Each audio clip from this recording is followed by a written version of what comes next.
आज शनिवार का दिन है, जिस दिन अपन इस दरिद्रता से मिलने के लिए पीपल के पेड़ के नीचे आए हैं। हिंदू धर्म में ये दिन पीपल के वृक्ष के लिए पूजनीय होगा। जो भी शनिवार के दिन पीपल के वृक्ष की पूजन करेगा, दूध चढ़ाएगा या मिष्ठान का भोग लगाएगा, लक्ष्मी और नारायण उसके घर में प्रवेश कर जाएगा। लक्ष्मी और नारायण उसके घर में प्रवेश करेगा। पुराण की कथा कह रही है कि दुनिया के सारे तीर्थ नहीं जा सकते, पृथ्वी की सारी नदियों में स्नान नहीं कर सकते, पवित्र नदियों में आप स्नान नहीं कर सकते, या किसी भी तीर्थ में जाकर एक रात्रि भी विश्राम नहीं कर सकते, या हमने जिंदगी में कोई दान करा ना करा, कोई पुण्य करा ना करा, कोई सत्कर्म करा ना करा, कोई शास्त्र पढ़ा ना पढ़ा, कोई शास्त्र सुना ना सुना, उसके बाद भी शिव महापुराण की कथा कहती है कि एक दिन में अगर मात्र एक बार भी आप शंकर के शिवालय में प्रवेश कर गए या मंदिर में प्रवेश कर गए तो सारे तीर्थ, सारी नदियां, सारे सरोवर, सारी बावड़ी, सारे तालाब, सारे कुंड के स्नान का पुण्य, दान का पुण्य प्राप्त हो जाता है, केवल शिव तत्व को प्राप्त कर लेने। शिव महापुराण की कथा कह रही है कि घर में जो दिया होता है वो दीपक भी कोई साधारण नहीं होता, उस दीपक की भी महत्वता है, उस दीपक का भी वर्णन है।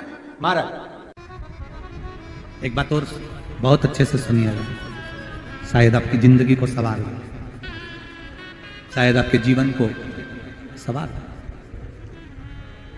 मेरी जीजियों, मेरे जीजाओं, मेरी बेटियों, बेटाओं,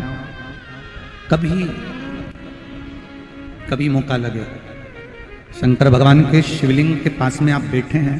यहां तक शास्त्र कहता है कि घर में अगर किसी को बहुत तेज बुखार आ गया है, बहुत तेज बुखार, और बच्चा उस बुखार में तप रहा है, बहुत तप रहा है, महाराज तुम जिस दिए में भगवान की आरती उतारते हो, जिस दिए से तुम भगवान की पूजन करते हो,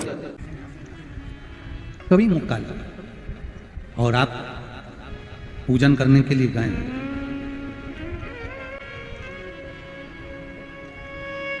कभी पूजन करने के लिए, और आपको शंकर भगवान के शिवलिंग के पास में या शंकर भगवान के शिवलिंग के ऊपर कनेर का अगर पीला फूल देखा है ना आप लोगों ने, अरे बोलो तो जम के, देखा है? कनेर का यदि पीला फूल शिवलिंग के आसपास में या शंकर भगवान के ऊपर कहीं रखा हुआ भी दिख जाए, विषम परिस्थिति हो, बहुत हिम्मत ना हारते हो, तभी भगवान अकेले में एकांत में आप पहुंचे उनके पूजन के लिए, कनेर का पुष्प वहां रखा है, चाहे वो जलाधारी पर रखा हो, चाहे वो शिवलिंग के पास में रखा हो, शिवलिंग पर रखा हो, उस कनेर के पुष्प को अगर आप 5 जगह का स्पर्श कराकर अपने हृदय की बात कहकर वापिस महादेव को समर्पित कर देते हो, तो भी मेरा महादेव तुम्हारे दुख का निवारण कर देगा। अब वो 5 स्थान, वो 5 स्थान, पहला गणेश जी, गणेश जी का जो स्थान होता है वह जगह, दूसरा षडानंद कार्तिक,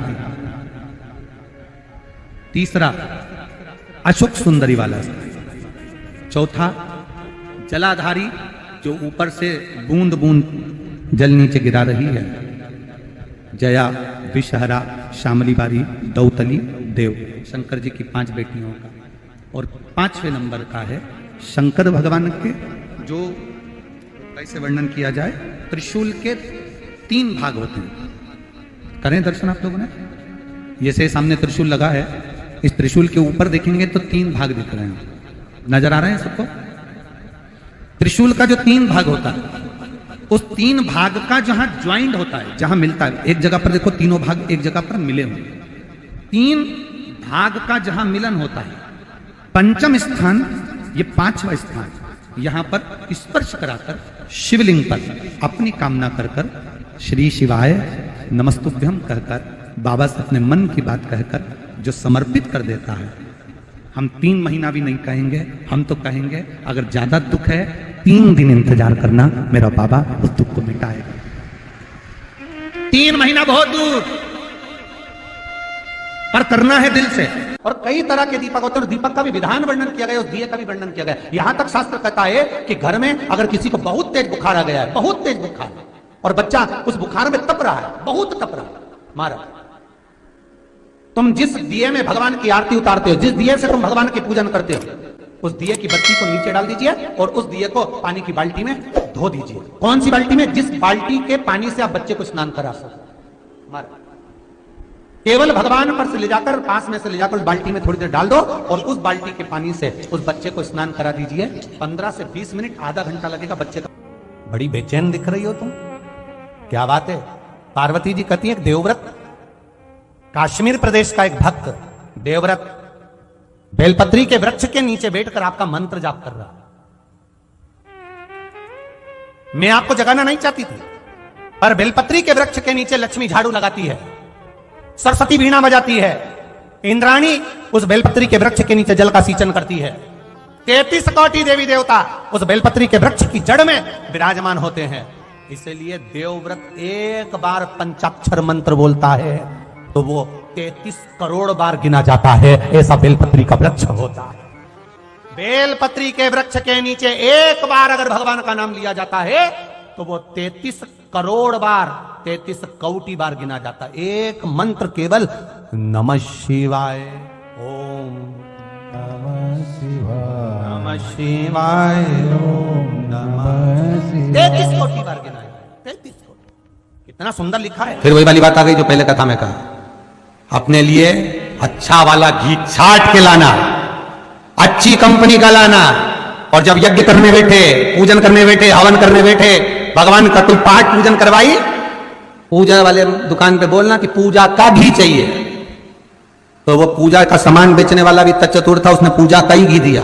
तो इन्हें पूछा, भैया ये घी कितने का? तो क्या 80 रुपए का? तो 80 रुपए का आधा किलो? तो क्या पूजा का है? भारत की भूमि पर इस मृत्यु लोक में, पूरे विश्व में ऐसे कई घर हैं जिनके घर में गुजारा करने के भी आफत है। पहनने के कपड़े नहीं, किसी के यहां पर भोजन नहीं, किसी के यहां जमीन नहीं, किसी के यहां दुकान नहीं, कोई पूरी जिंदगी किराए के मकान में निकाल देता है। नहीं,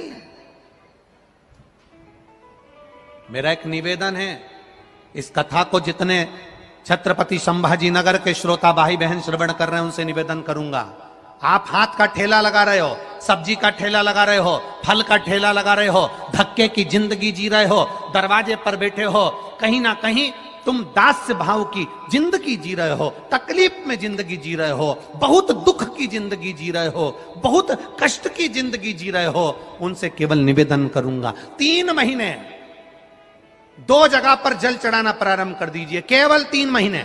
एक शंकर भगवान के शिवलिंग पर, दूसरा बेलपत्री के पेड़ के नीचे, 2 जगह पर जल चढ़ाना 3 महीने लगातार चालू कर दो, बाबा तुम्हारा हाथ पकड़कर तुम्हें उन्नति की सीढ़ी पर चढ़ा देगा।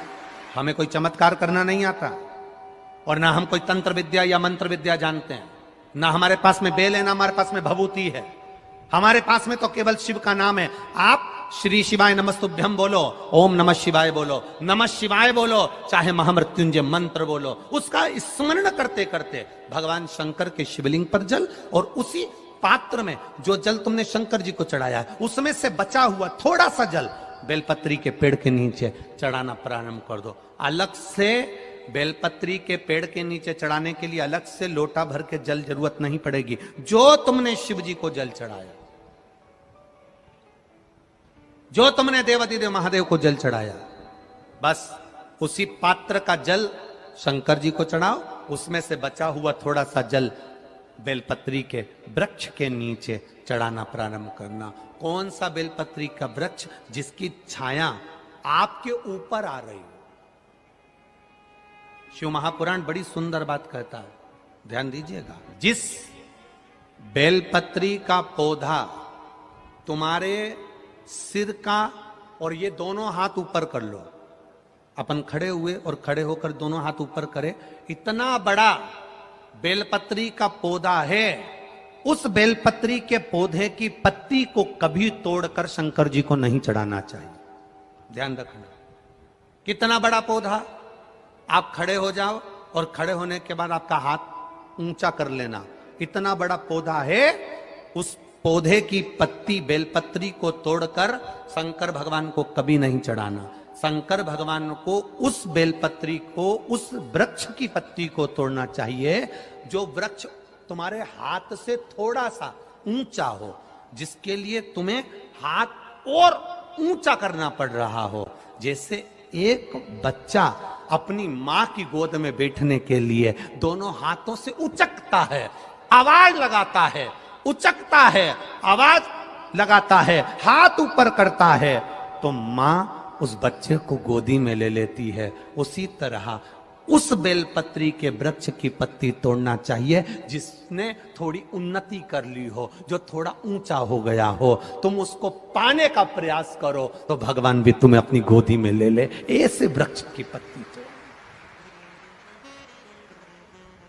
अब तुम छोटा सा पौधा, बिल्कुल जरा सा पौधा, उसी की पत्ती तोड़कर महादेव को चढ़ाओगे, ये श्रेष्ठता नहीं। यदि बेलपत्री का पेड़ आपके यहाँ है और मान लो कई लोग बेलपत्री गमले में लगाते हैं या छत के ऊपर लगा देते हैं, बेलपत्री का वृक्ष जो होना चाहिए वो घर के ठीक पीछे के भाग में, पीछे के भाग। या बेलपत्री का वृक्ष अगर पीछे नहीं है तो आप अपने घर से जब बाहर निकलते हैं तो राइट हैंड की ओर बेलपत्री का वृक्ष होना चाहिए। आप जब घर से प्रवेश कर रहे हैं, बाहर की ओर निकल, वो सुख का अनुभव करें। यदि घर से निकलते समय बेलपत्री का पेड़ लेफ्ट में अगर आता है, आप जिस घर से निकल रहे हो लेफ्ट में अगर बेलपत्री का पेड़ आता है तो आप 1 रुपए कमाएंगे, 1.25 रुपए खर्च होगा, पैसा हाथ में टिकेगा नहीं। घर में 10 लोग भी कमा रहे हैं तो पैसा घर में दिखेगा नहीं, आएगा जरूर, सारे काम होंगे पर टिकेगा नहीं। यदि लेफ्ट राइट भाग का बेलपत्री सुख का अनुभव। बेलपत्री का वृक्ष घर में लगाओ तो घर के पीछे के हिस्से में लगाना चाहिए, और ऐसी जगह नहीं लगाना कि जहां पर बेलपत्र में गंदा पानी जाए या कोई गंदी वस्तु उसके नीचे पड़े। 33 करोड़ देवी देवता बेलपत्री के पेड़ के नीचे सोमवार के दिन, कोई रविवार के दिन, कोई मंगलवार, कोई बुधवार, कोई गुरुवार, कोई शुक्रवार, कोई शनिवार के दिन बेलपत्री के नीचे आकर 33 करोड़ देवी देवता हो तप करते हैं, साधना करते हैं। बेलपत्री के पेड़ का बड़ा प्रमाण है। एक बेलपत्री ऐसी होती है जो कि शंकर पर अगर चढ़ी हुई है तो वापिस उतार कर धोकर फिर शिव को चढ़ा सकते।